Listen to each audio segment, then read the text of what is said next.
2025's hottest takes in interior design, my thoughts on it, what you should take from it, what you should leave, and what has been around the block already. Let's get into it. This year's interior design trends are anything but disappointing. There are some that are actually quite funny. Gwyneth Paltrow has her name in the list of some influence in interior design, and I have to say right off the bat, I am not showing up for it. First up, let's go to Forbes. I love their interior design perspective. They've got some great names behind their design trends, and they have a couple heavy hitters I think are worth pointing out. Let's chat about the Nancy Meyers film aesthetic. No, I'm not tired of it yet. I feel as though this aesthetic goes by a couple names. We call it the Nancy Meyers aesthetic, we call it the coastal grandmother chic. I actually contributed a couple years ago to a Martha Stewart publication that talked about coastal grandmother chic. It has been around for decades. There is just a certain air about it that feels very homey and very welcoming. There's something about a gilded gold frame and a collection of plates and spoons. Did we not all grow up with our grandmothers having a spoon collection on the wall? It is completely okay to keep doing exactly what you've been doing, because let's be honest,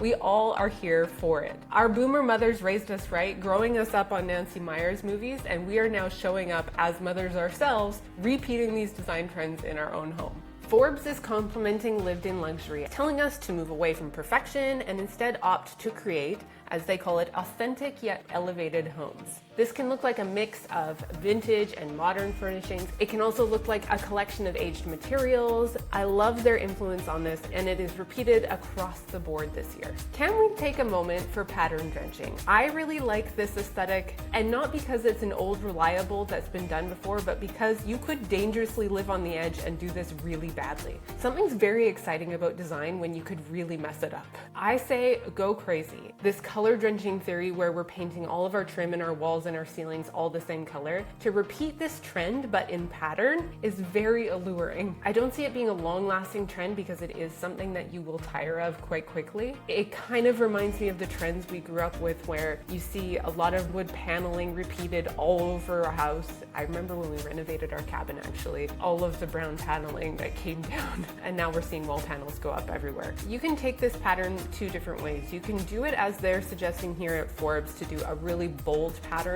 What I would suggest is maybe taking it down and doing something a little bit more subtle, something that will have some lasting effect in your home that you won't tire of quite so quickly. Ergonomic design. This one is funny to me only because my undergrad is industrial design. Should not all design be ergonomic and fit your frame? Not really understanding why it's a trend of the year, in the sense that this is just a design consideration that should be always taken into account. They're amping up this trend by saying it's about items in your home aging gracefully with you, but again, that's about longevity and design decisions that revolve around the way that you live and who you are, so it's pointing out the obvious to me. Chaotic curation to me is just another form of saying live the way you live. I don't quite understand how they're representing it here in this photo, because to me this doesn't really make sense or apply to what they're actually trying to get across in the write-up that goes along with this design trend. It doesn't read as authentically as I would hope the trend would come across to those wishing to implement it. It's essentially telling you to get away from mass-produced finds and trend-driven impulse buys, go for more story-driven pieces that are driven by travel in your life. I would describe the new industrial aesthetic as a cleaner take on the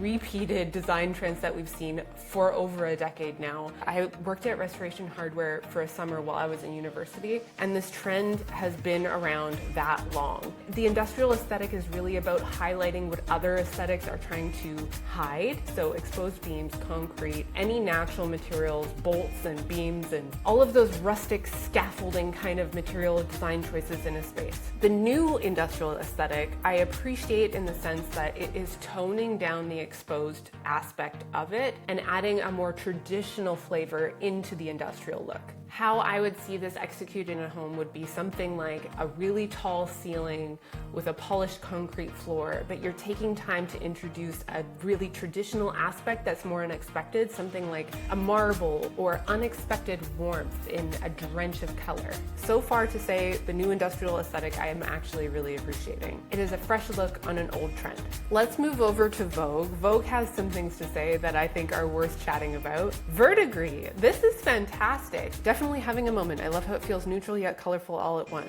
Verdigris is essentially the tone that copper takes on when it's exposed to the elements. So it is that classic green coppery undertone. If you've been to Victoria, you know the Parliament buildings, they have this beautiful copper domed roof that is exactly this. Repeating that in small design elements in your home, I don't see anything wrong with it. Trends should be something new and exciting that we haven't seen before. Whether it's here to stay is another topic entirely, but I find it interesting. Vogue is also making a nod to a very traditional fabric pattern. It is a weave called flame stitch. Very interesting history on this particular type of fabric.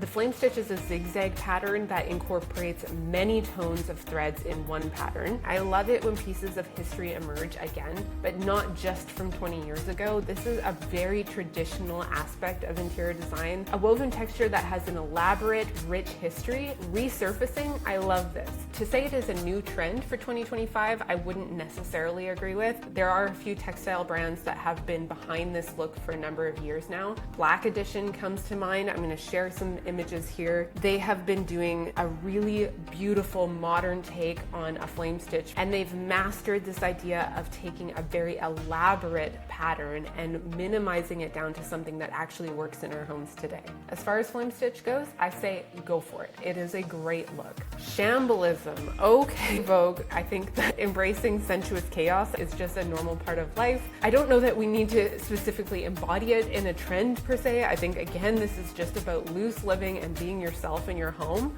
Vogue is also telling us it is okay to mix metals and wood. I have been telling my clients this for years. It's not new information, only because the whole matchy-matchy wood tone thing. We're talking about wood that grows on trees in nature. Trying to control it to the nth degree is just not possible. And the variation that is found in wood tone and texture is actually quite beautiful when you just embrace wood for what it actually is. Metal mixing, I feel, isn't new either. A lot of people have a particular shade of gold or silver that they like to wear on their jewelry. I myself have always enjoyed mixing it up. I know a lot of friends and family who feel the same. Accent ceilings, including wallpaper on the ceilings. Not only do I love the look of this trend, it was just less than 2 weeks ago I was trying to convince my husband to put wallpaper on the ceiling in our laundry room and powder room. He thought I was a little bit nuts about the idea, but I think this may help sway the decision. It is essentially taking art from the walls and putting it up onto the ceiling. To draw your eye up is never a bad thing in any space, so I say go for it. And the bolder, the better. Elle Decor is sharing with us the importance of at-home wellness spaces. I love the idea of being more intentional. Self-love and all of these lovely, juicy details around living more holistically have been around for a while now. I feel like 2020 really sparked some internal reflection on our life and how we spend our time in our homes. And the at-home wellness spa feeling is an extension of that, just more intentionally driven by design decisions.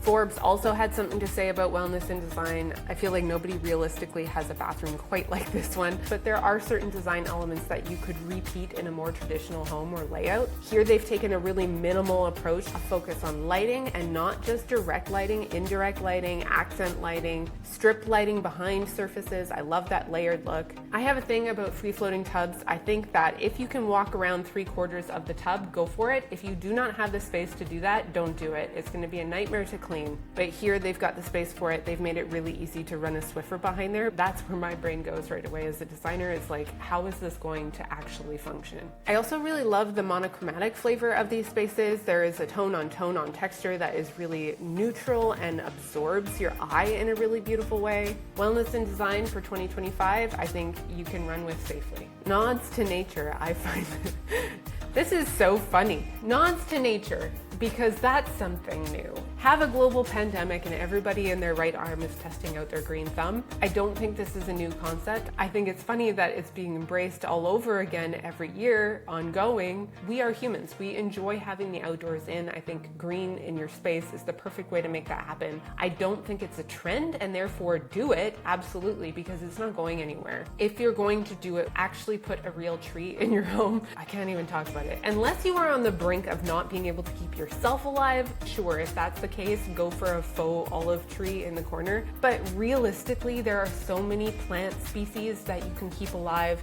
barely by looking at them. Go for a fiddle leaf fig, it'll be your best friend. And when it looks like it's about to die, water it some more, throw some of the additive that I'm gonna link below in there, and you're golden. Indoor swings. Swing bada bada.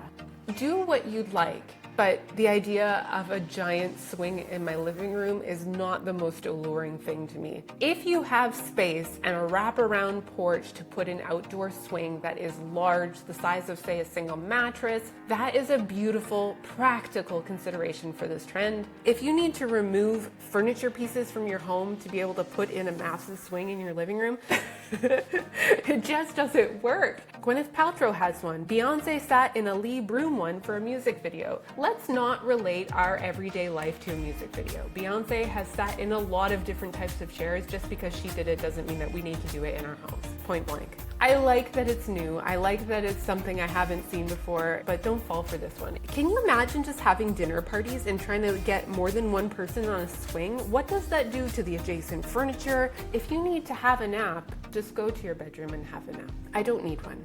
I want to pause and really highlight the importance of longevity over trendiness in design. Trends come and go, but transitional design is here to stay. What does transitional mean? It means that you are able to take flavors of different design aesthetics and integrate it in your home in a very loose, lived-in way. Ironically, the design trends that we're seeing from all of these big heavy hitters in design telling us exactly what's coming down the pipe this year, so many of them are saying to have a relaxed lived-in style, something that really nods to the way that you live, a loose aesthetic that embraces chaos in a really beautiful, intentional way, and a lived-in luxury. What I love about this is that it aligns with my own design perspective in the sense that your personal lifestyle should be the driving force behind your design decisions rather than a specific design trend or aesthetic. What we want to do is invest in quality over quantity, and these trends can be alluring in the sense that they make you want to go to HomeSense and outfit your house with an entire new deck of cards. But if I could tell you to take anything away from this video, take something that really inspires and motivates you, a design trend that is something you haven't seen before, something that you haven't executed in your home before. Choose one space to highlight this design trend beautifully and focus on that quality. This does a lot of really good things for your home and your budget, but it also just creates less waste, more flexibility, and customization over conformity.